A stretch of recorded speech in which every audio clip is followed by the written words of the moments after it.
If there's one thing we've learned from flying in 2025, it's this. The rules you thought you knew about luggage and carry-ons have changed, and not in your favor. You booked the flight, packed your bag, and thought everything was fine. But then, at the airport, reality hits. What used to be allowed can now get your luggage pulled aside. Travelers are getting stopped, fined, or worse, missing their flights. Sound familiar? Stick around, because I'll show you exactly which items are now banned, which suitcases and carry-ons are rejected, and the surprising things that could instantly get your bag denied. Let's start with the basics, because honestly, this is where most travelers get burned. TSA's list of forbidden items in 2025 has grown longer than the line at Starbucks in Terminal B. You think you're good? Think again. You already know you can't bring a knife, scissors, or anything sharp that looks like it belongs in a horror movie. But it doesn't stop there. In fact, even everyday items are getting people stopped. Spray deodorants in checked bags? Flagged. That harmless souvenir lighter? Gone. And power banks? Oh, don't even think about tossing them into your checked luggage. Those little lithium batteries are like kryptonite to the TSA. If they find one, they'll yank your bag faster than you can say overhead bin space. And don't get too confident about liquids either. I've seen people lose expensive perfumes, craft beer, even grandma's homemade jam at security. If it's over 100 ml and it's in your carry-on, it's not making it past that scanner. And let's be real, arguing with TSA about whether soup counts as a liquid is not how you want to spend your morning. These are the things that most travelers don't even think about. Number 1, your water bottle. I know, it's just water. But if you roll up to security with it half full, you're in for a lecture and a trip to the trash can. TSA doesn't care if it's Fiji, Evian, or straight from your kitchen sink. If the bottle is over 100 ml, even if it's only half full, it's gone. Then there's food. Yeah, that innocent bag of snacks you stuffed into your backpack? It might actually slow you down.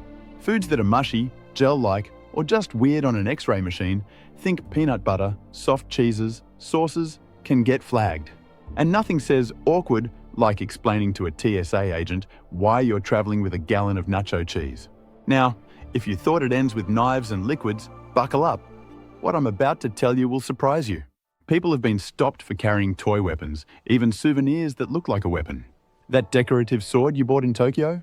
TSA sees it as a problem. Even something as harmless as a snow globe, yes, a snow globe, can get your bag rejected because of the liquid inside. And if you think you're clever by wrapping it up as a gift, forget it. TSA will unwrap it right in front of you like a grumpy Santa Claus. And don't even get me started on cash. You might not know this, but carrying a large amount of cash in your bag can instantly put you on TSA's radar. The scanners flag unusual densities, and stacks of bills light up like a neon sign. Suddenly you're standing there while an officer pulls you aside with that classic question. So, what exactly are you doing with $8,000 in 20s? Here's the deal. There isn't a specific TSA cash limit, but there are rules once you hit international borders. If you're traveling in or out of the US with more than $10,000 in cash, or monetary instruments like money orders, traveler's checks, or even certain prepaid cards, you have to declare it to customs. If you don't, they can seize it on the spot, and getting it back can be a nightmare. Even if you're under that $10,000 threshold, carrying wads of cash can trigger questions about money laundering, smuggling, or other suspicious activity. And let's be honest, nothing ruins your vacation faster than trying to explain your perfectly innocent casino winnings to a stone-faced officer at 6 a.m. So, here's my advice.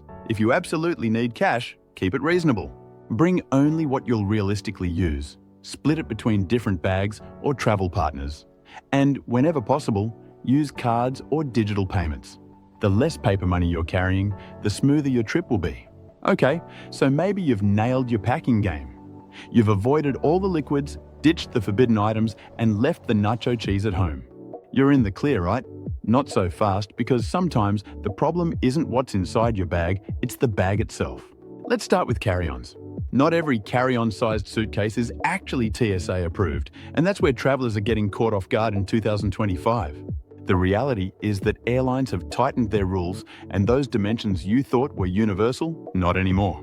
That trusty bag you bought 5 years ago, the one that used to glide effortlessly into the overhead bin, might now be too bulky by just an inch or two. And believe me, gate agents have zero mercy. If your bag doesn't fit neatly into their sizer, they'll slap a tag on it and send it straight to the belly of the plane before you can even protest. Let's be honest, the gate check walk of shame, dragging your suitcase back down the jet bridge, is not how you want to start your trip. So what's the fix? First, always double-check your airline's carry-on size limits before you fly. They can vary slightly, and those few centimeters make all the difference. Second, invest in a lightweight modern carry-on. Newer models are designed with stricter airline standards in mind. And finally, pack smart. Don't overstuff your bag. If your suitcase looks too big, agents will notice.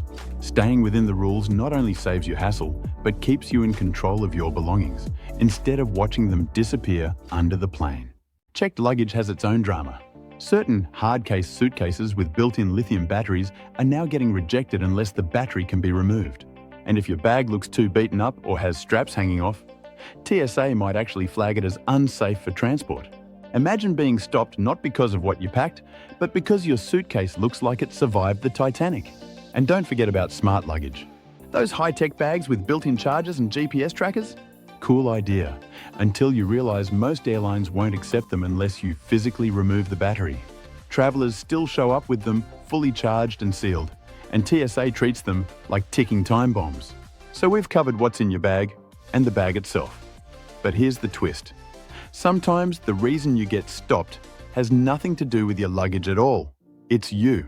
First up, the scanner. The body scanner picks up everything. Got tissues in your pocket? Out they come.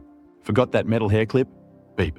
And if something looks even a little unusual on that screen, you're stepping aside for a pat down faster than you can say, awkward.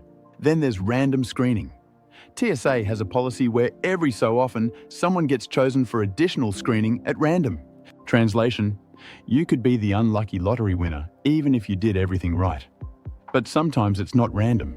If you're visibly nervous, rushing through the line, or giving inconsistent answers when agents ask simple questions, you might draw extra attention.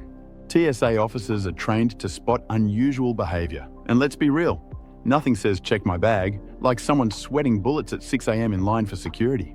And yes, sometimes it's paperwork.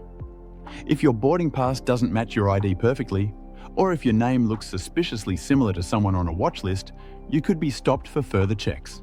Imagine explaining to a TSA agent that, no, you are not the international diamond smuggler they're looking for. You just happen to share the same last name. Let's be honest, flying in 2025 sometimes feels like a game show where the rules change mid-round. You step up to security like, here's my perfectly packed bag, and TSA looks at you like, survey says, nope. It's like trying to impress Gordon Ramsay with instant noodles.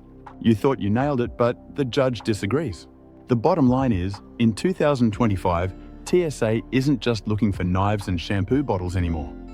They're watching your liquids, your electronics, your bags, and sometimes even you. The smartest thing you can do is stay informed, pack carefully, and leave the surprises for your destination, not the security line. Because missing your flight over a snow globe? That's a travel story nobody wants to tell.